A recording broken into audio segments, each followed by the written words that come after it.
اسی طرح تحقیق سے پتہ چلا کہ مراقبہ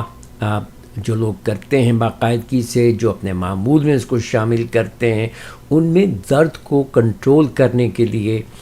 کی صلاحیت جو ہے وہ امپروو ہو جاتی ہے۔ اسی لیے مغرب میں یہ جو کرونک پین ہوتا ہے جن لوگوں کو، جن کو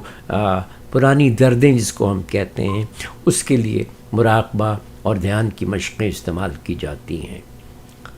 2017 میں ایک تجربوں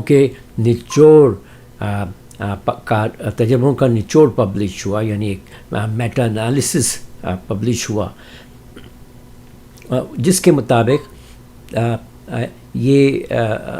اس کے جو نتیجہ تھا وہ یہ تھا کہ مراقبہ درد کی برداشت کو بڑھا دیتا ہے اور کوالٹی آف لائف یعنی معیار زندگی میں اضافہ کرتا ہے۔